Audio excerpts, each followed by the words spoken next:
Something I get asked for a lot is a Shredshed walkthrough. I have always put it off because I never feel like it's done. It's never where I want it. It's never completely dialed in.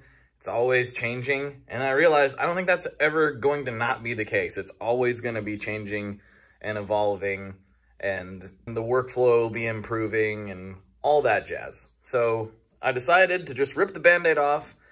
It's normally a complete disaster out here because I am a chaotic, messy, creative type person, and don't normally like to show anybody that. But I did a somewhat okay sprucing up of it recently. I got some stuff out of the way that has been sitting around for a long time and just looked horrible and took up a ton of room.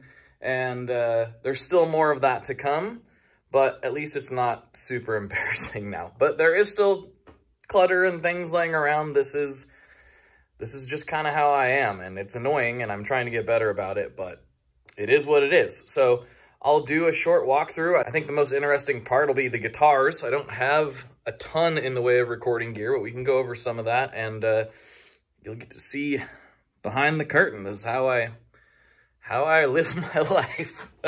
All right, let's walk outside. We'll walk in and we'll kind of do the whole thing. Here we go.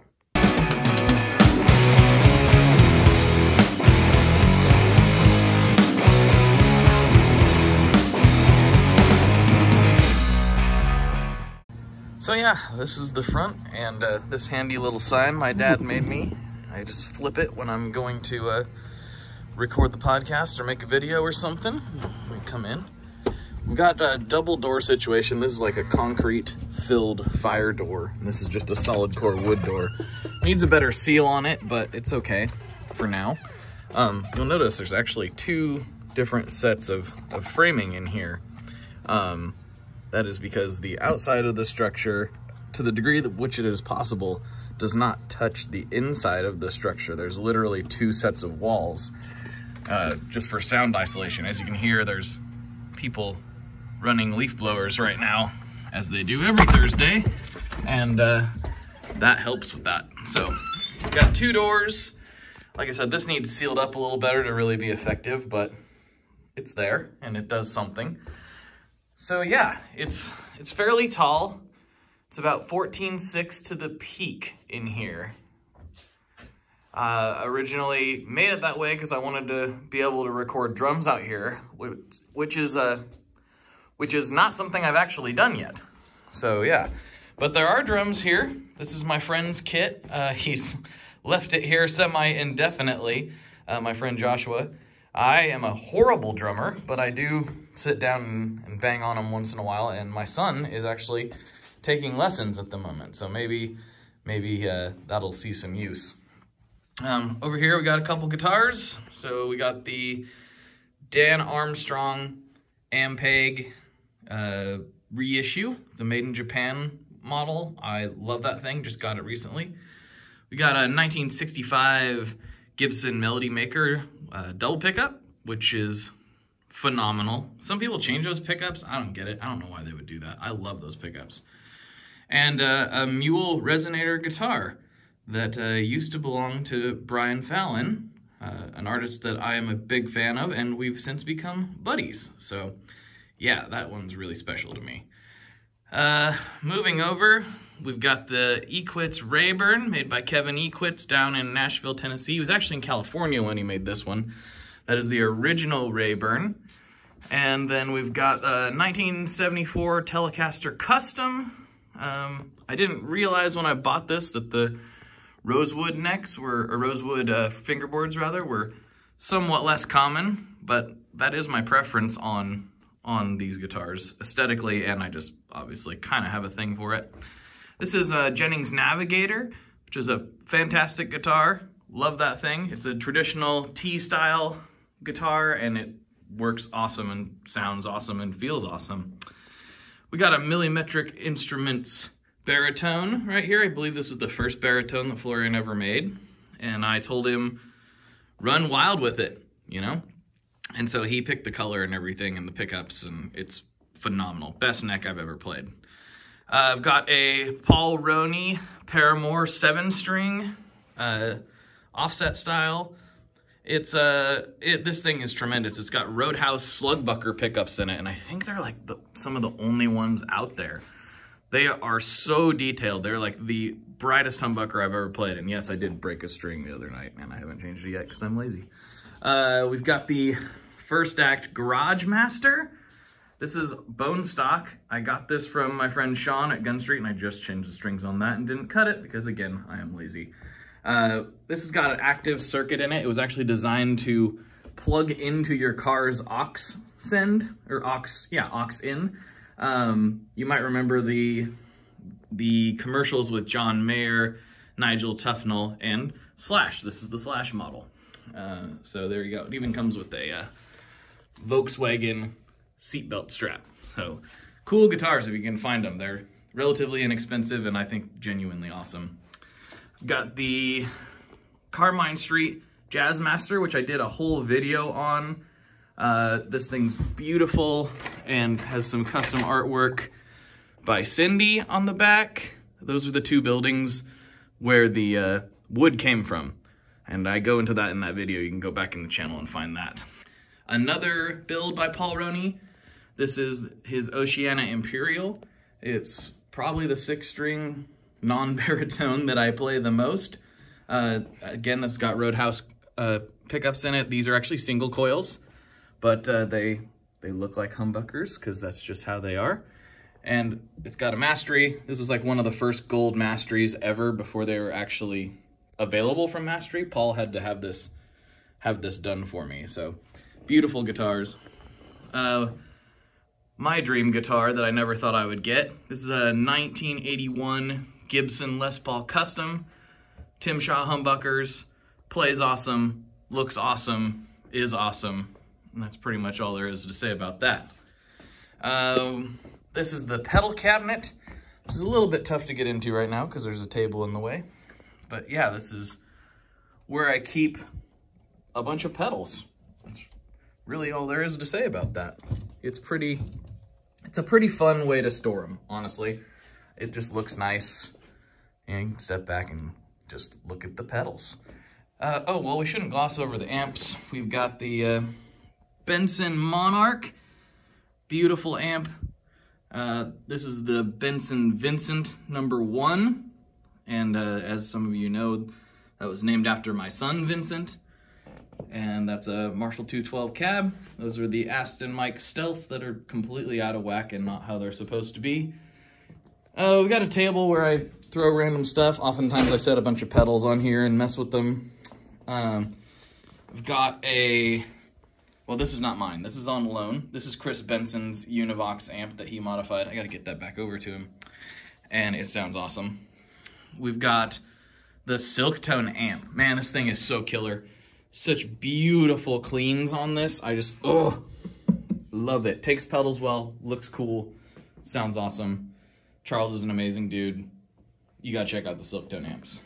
We got a Sun Beta lead that I picked up from Thunder Road Guitars a few years ago, back when these were still reasonable. I think I paid like $500 or $600 for it, and now they're like 12, which is absurd, but it's loud. It sounds like Red Fang and is awesome. So moving on, got the Benson Vinny #1 as well, which is the origins of the Vincent are in the Vinny.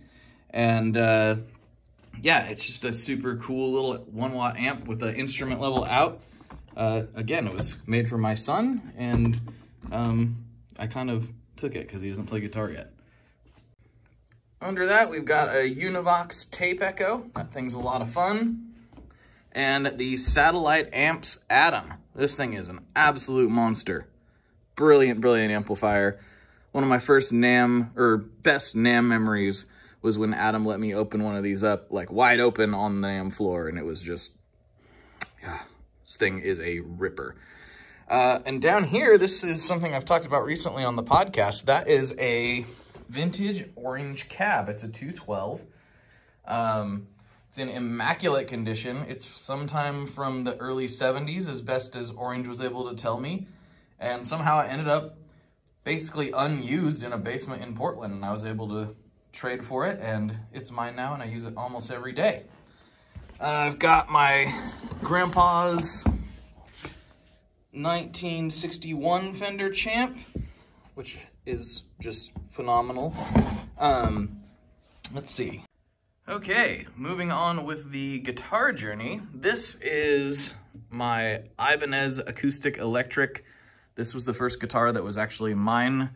Yeah, it was a gift from my grandparents for Christmas one year.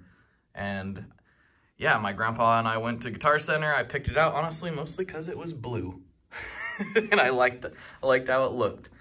A lot of sentimental value in that one for me, as well as that same grandpa. This is his 1955 Les Paul Jr. And I inherited it, and I love it and play it all the time. Generally keep it in D standard, and yeah, it's the same grandpa who had the Champ as well.